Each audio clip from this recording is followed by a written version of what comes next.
भाजपा को और ना इन 7 लोगों को संविधान की ज़्यादा समझ तो मुझे लगती नहीं, क्योंकि इनको खुद नहीं पता होगा कि मर्जर का मतलब क्या है। पहले मर्ज कर ही नहीं सकते। ये 10 शेड्यूल के खिलाफ भाजपा की सारी राजनीति आज उस मकाम पे है जहां हर असंवैधानिक काम हिंदुस्तान के इतिहास में जो कभी नहीं हुआ। राजनीतिक दल असंवैधानिक काम करते हैं, जो स्पीकर होते हैं असेंबली के असंवैधानिक काम करते हैं, कोर्ट फैसले नहीं करते। ये तय कर लिया कि हम भाजपा के साथ मर्ज करेंगे। अब शायद ना भाजपा को और ना इन 7 लोगों को संविधान की ज्यादा समझ तो मुझे लगती नहीं, क्योंकि इनको खुद नहीं पता होगा कि मर्जर का मतलब क्या है। इतना इनको पता है कि किस तरह से किसी को खरीदना है, किस तरह से लोभ देना है, इस पे तो उनकी पूरी जानकारी है। लेकिन संविधान के मुताबिक ये सही है या गलत है, असंवैधानिक है या नहीं, मैं समझता हूं कि ना इनको मालूम है, ना भाजपा को मालूम है, ना उन लोगों को जो इसमें सहमति देंगे। आपके 2/3 मर्ज कर जाते हैं बीजेपी, तो सबसे पहले मर्ज कर ही नहीं सकते। ये 10 शेड्यूल के खिलाफ। अब इस सरकार के पास बड़े बड़े अच्छे अच्छे वकील हैं जो बहस भी करते हैं सुप्रीम कोर्ट में। उनसे भी पूछा होगा इन्होंने। अब इसमें कानून का कोई लेन देन नहीं है, इसमें राजनीति का लेन देन।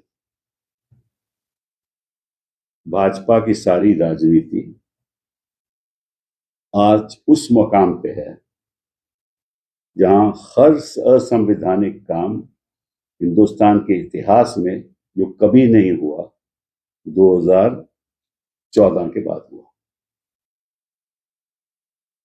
चुनी हुई सरकारें गिरा दो। प्रॉब्लम हमारे देश में क्या है बता? राजनीतिक दल असंवैधानिक काम करते हैं, चेयरमैन जो स्पीकर होते हैं असेंबली के असंवैधानिक काम करते हैं, क्योंकि वो तो राजनीतिक दल के नुमाइंदे होते हैं, जो राजनीतिक दल कहेगा वही करेंगे। वो असंवैधानिक काम करते हैं, कोर्ट फैसले नहीं करते, सालों साल फैसले नहीं होते, और फिर हमें आरोप लगता है कि हम बयान क्यों दे रहे हैं। हम सही बात करें तो आप लोग उसको चलाते नहीं हो, और जो गलत बात करते हैं आप 24 घंटे चलाते हो। ये अब मीडिया की राजनीति है। तो मीडिया में राजनीति और असंवैधानिक काम करके अपना सत्ता को मजबूत करना, लोगों को तोड़ देना, मजबूर करना। ईडी, अब इनके पीछे आपको मालूम है, मैं ज्यादा कुछ कहना नहीं चाहता, आपको मालूम है किन लोगों के पास ईडी पहुंच गई थी। सुना है थप्पड़ भी मारे थे, सुना है, मुझे पता नहीं मालूम। ठीक है। अब जब बिजनेसमैन मेंबर बन जाएगा तो उसको तो अपना धंधा चलाना है ना भैया। धंधा चलाएगा तो ईडी पहुंचेगी, ईडी पहुंचेगी तो दल बदलेगा। ये क्योंकि इक्वेशन है ना, ये इक्वेशन है, ये पॉलिटिकल इक्वेशन है। धंधा करके पार्लियामेंट में आओ, पार्लियामेंट के बाद धंधे करो, धंधा बढ़ाओ, धंधा बढ़ाओगे तो ईडी पहुंचेगी या सीबीआई पहुंच जाएगी, उसके बाद आप दल बदल दो और धंधा करो। यही हुआ। 2 प्रावधान रखे गए। एक तो अगर पार्टी स्प्लिट करती है, मतलब कि अगर मेरे 99 लोग हैं कोई भी पार्टी के, और उसमें 1/3 ये तय कर लें कि हम अलग होने जा रहे हैं, हाँ, तो वो अलग हो सकते हैं। लेकिन 1/3 होना चलता रहा, और फिर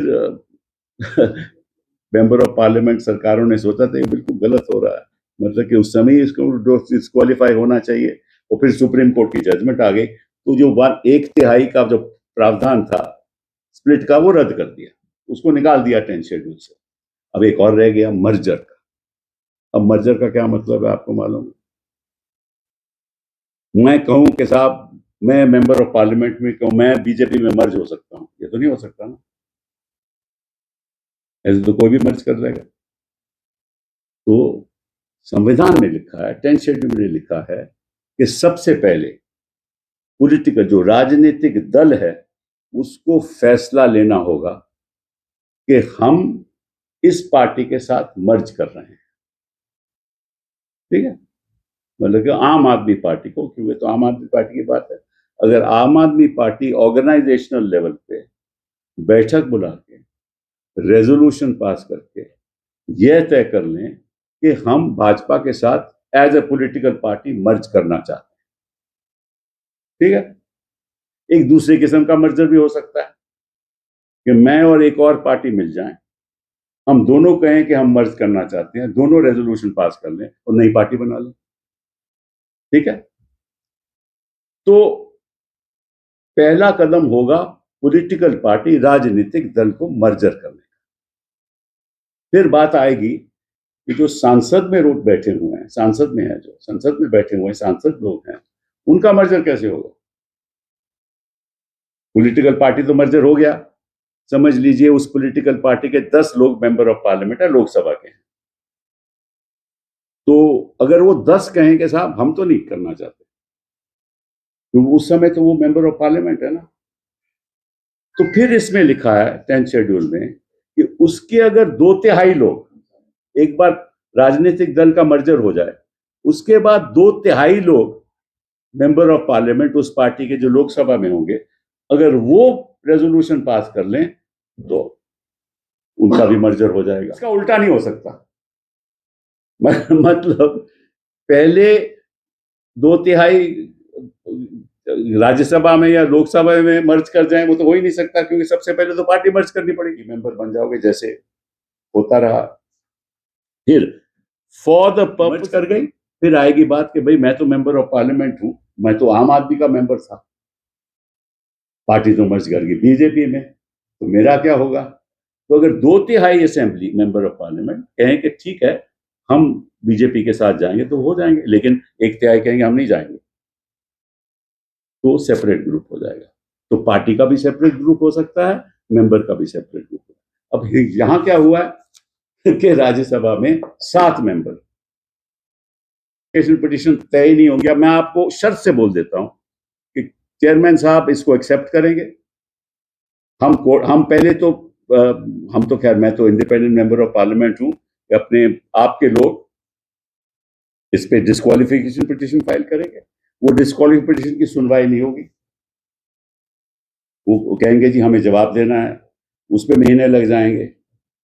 इस बार अगर कोर्ट में जाएंगे बोले तो चेयरमैन साहब के साथ पेंडिंग है, हम क्या कर सकते हैं, पहले चेयरमैन साहब के वो कार्रवाई खत्म हो, फिर हम चेयरमैन साहब को कैसे मैंडेमस दे सकते हैं? ये तो असंवैधानिक है। तो उस पर बहस होगी, महीनों बाद बहस होगी, अगर डेट लगेगी